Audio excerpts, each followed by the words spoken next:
다 같이 말씀 보시겠습니다. 오늘 주신 하나님의 말씀은 고린도전서 15장 29절부터 34절까지 말씀입니다. 고린도전서 15장 29절부터 34절까지 말씀 우리 한 목소리로 읽겠습니다. 만일 죽은 자들이 도무지 다시 살아나지 못하면 죽은 자들을 위하여 세례를 받는 자들이 무엇을 하겠느냐? 어찌하여 그들을 위하여 세례를 받느냐? 또 어찌하여 우리가 언제나 위험을 무릅쓰리요? 형제들아, 내가 그리스도 예수 우리 주 안에서 가진 바 너희에 대한 나의 자랑을 두고 단언하노니 나는 날마다 죽노라. 내가 사람의 방법으로 에베소에서 맹수와 더불어 싸웠다면 내게 무슨 유익이 있으리요? 죽은 자가 다시 살아나지 못한다면 내일 죽을 터이니 먹고 마시자 하리라.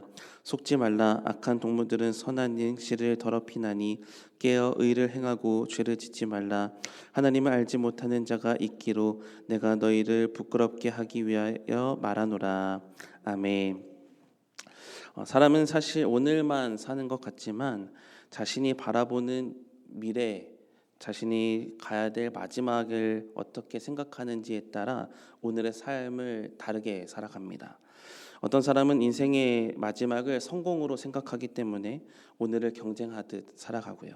또 어떤 사람은 인생의 마지막 목표가 편안함이어서 될 수 있으면 손해보지 않는 오늘의 삶을 살아가고자 하죠.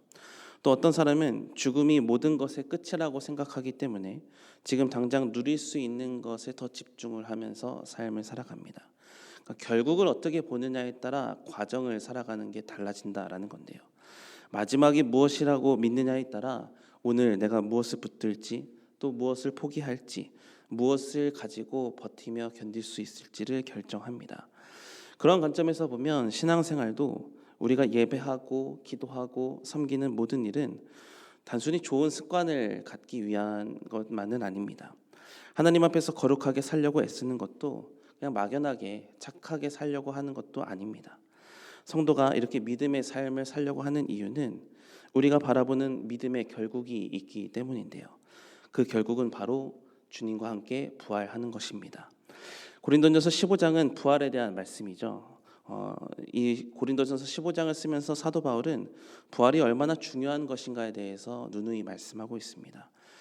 특히 이 고린도 교회 안에는 부활을 의심하는 사람들이 있었다라는 건데요. 그들이 믿는 믿음의 대상인 예수님, 예수님은 당연히 부활하시지.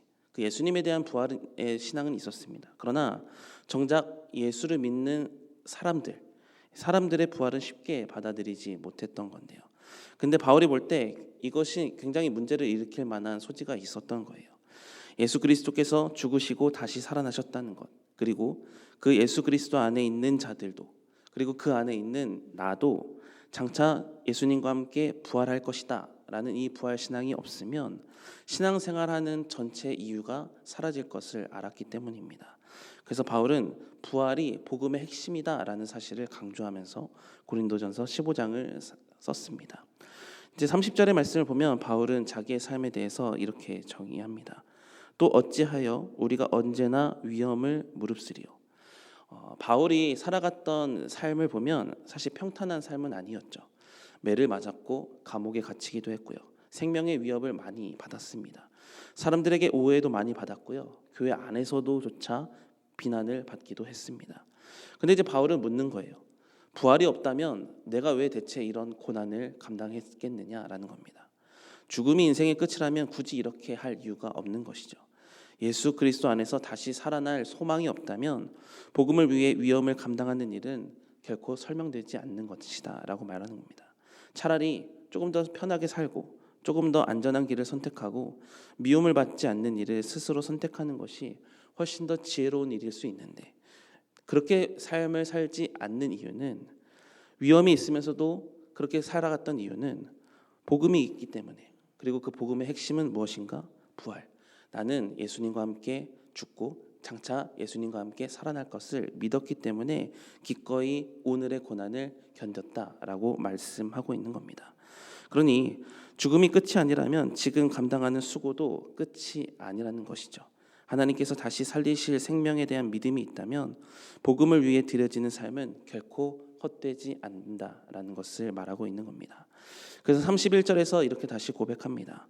형제들아, 내가 그리스도 예수 우리 주 안에서 가진 바 너희에 대한 나의 자랑을 두고 단언하노니 나는 날마다 죽노라. 여기 나는 날마다 죽노라라는 고백을 하는데요. 바울은 실제로 죽음과 가까이 하는 삶을 살았죠. 복음을 전하는 일은 생명을 요구하는 일처럼 힘든 일이었습니다. 그럼에도 불구하고 바울은 복음을 전하는 일을 그치지 않았다. 이유는 하나인데 부활을 믿었기 때문이다라는 겁니다. 바울에게 있어서 부활은 죽음 이후에만 필요한 소망이 아니었습니다. 오늘 당장의 고난을 견디게 하는 힘이 부활에서부터 나왔습니다. 지금 당장은 생명을 잃는 것처럼 보이고 모든 것을 빼앗기는 것처럼 여겨져도 하나님께서 내 생명을 다시 살리실 것이라는 이 확신이 있다면 그렇게 사는 것이 결코 헛된 일이 아니었다라는 것을 알았다는 것이죠. 그러면서도 기억해야 되는 것은 부활은 고난을 없애주는 약속이 아니라 고난이 결코 헛되지 않다라는 것을 약속해 주는 게 바로 부활입니다. 믿음 때문에 감당한 수고, 복음 때문에 포기한 것들, 하나님 앞에서 의롭게 살기 위해 흘렸던 눈물들은 결코 사라지지 않는다. 사람은 물론 몰라줄 수 있겠죠. 그러나 하나님은 그 모든 것을 기억하시고 반드시 선으로 갚아주셔서 우리의 영원이라는 결국으로 인도하여 주실 줄 믿습니다. 그래서 32절에서 이렇게 말하는 거예요. 내가 사람의 방법으로 에베소에서 맹수와 더불어 싸웠다면 내게 무슨 유익이 있으리요? 죽은 자가 다시 살아나지 못한다면 내일 죽을 터이니 먹고 마시자 하리라. 여기서 에베소에서 맹수와 더불어 싸웠다라고 말하는 것은 여러 해석을 할 수 있는데요. 바울이 에베소에서 살해의 위협을 많이 받았거든요. 그래서 그것을 맹수라고 표현을 하고 있습니다. 어쨌든 분명한 것은 바울이 복음을 위해 극심한 위험을 계속 겪었다라는 것을 강조하면서도 동시에 부활이 없다면 그런 고난은 설명되지 않기에 차라리 자기 만족으로 사는 것이 더 옳지만 바울은 부활이 있다는 것을 알았기 때문에 손해를 감수할 수 있었고 위험 앞에서도 복음을 복음이라고 말할 수 있었고 대적자들이 말아도 복음의 길을 걷기에 주저하지 않았다라는 겁니다. 그러니까 부활이라는 그의 결국이 오늘의 삶의 모든 과정을 믿음으로 살아갈 수 있는 힘을 주게 되었다라는 것이죠. 그러니 우리의 삶도 마찬가지입니다. 우리도 장차 주님과 함께 부활할 것을 믿으시기 바랍니다. 그렇다면 오늘의 삶이 모든 것이 다 의미가 있는 거예요.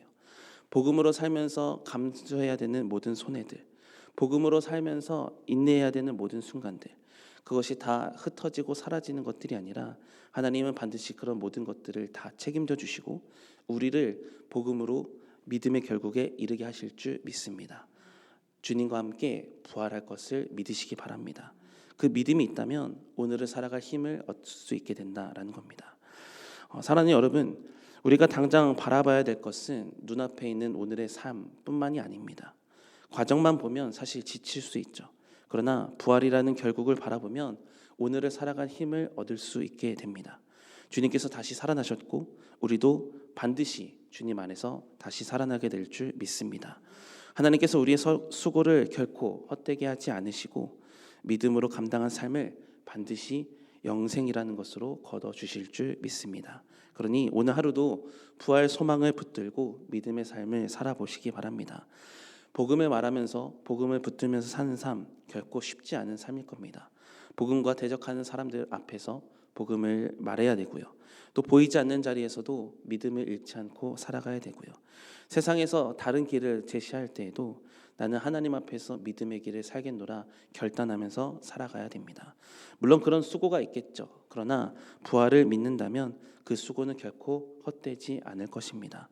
바울도 그렇게 복음을 위해서 기꺼이 자신의 생명을 내던질 수 있었던 이유가 부활이었다라고 말한다면 오늘 우리도 그렇게 믿음의 수고를 하는 이유가 주님께서 우리를 결국 영원이라는 결국으로 놓으실 것이라는 그 믿음의 확신이 있기 때문에 부활 소망을 붙들고 믿음의 길을 오늘도 묵묵히 걸어간다면 하나님은 오늘 과정에서부터 믿음의 삶을 살아갈 수 있도록 은혜를 베풀어 주실 것이고 우리의 결국도 하나님의 나라에 입성하는 은혜를 허락하여 주실 줄 믿습니다.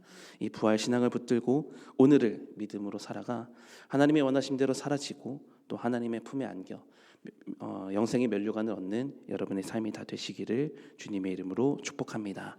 기도하시겠습니다. 하나님, 부활 소망을 붙들며 살아가는 믿음의 인생 되게 하여 주시니 감사합니다. 부활이 없다면 오늘의 수고가 헛될 수밖에 없지만 부활이 있기에 오늘의 수고가 헛되지 않음을 믿습니다. 하나님은 오늘 우리가 수고한 모든 것을 다 믿음의 결국으로 갚아주실 줄 믿습니다. 그러니 부활에 대한 소망을 가지며 오늘의 고난을 잘 이길 수 있도록 인도하여 주시고 믿음의 수고를 포기하지 않고 믿음으로 반응하며 오늘도 주님을 위해서 살아가는 복된 인생들 되게 하여 주시옵소서. 부활의 주님을 바라보며 살게 하여 주시고 소망 가운데에서 버티고 견디는 인내를 온전히 할 수 있도록 인도하여 주시옵소서. 영원이라는 믿음의 결국 놓치지 않고 오늘의 삶을 믿음으로 주님과 함께 살아갈 수 있도록 인도하여 주시옵소서. 하나님, 한 주를 시작합니다. 여러 가지 기도 제목을 놓고 주님 앞에 나아갑니다. 하나님, 오늘 한 주의 삶도 은혜로 사라지는 역사가 일어나게 될 줄 믿습니다. 기도 제목이 응답이 받는 역사가 일어나게 될 줄 믿습니다. 나와 함께하여 주시고 내게 능력으로 함께하여 주시옵소서. 감사드리며 예수님의 이름으로 기도드립니다. 아멘.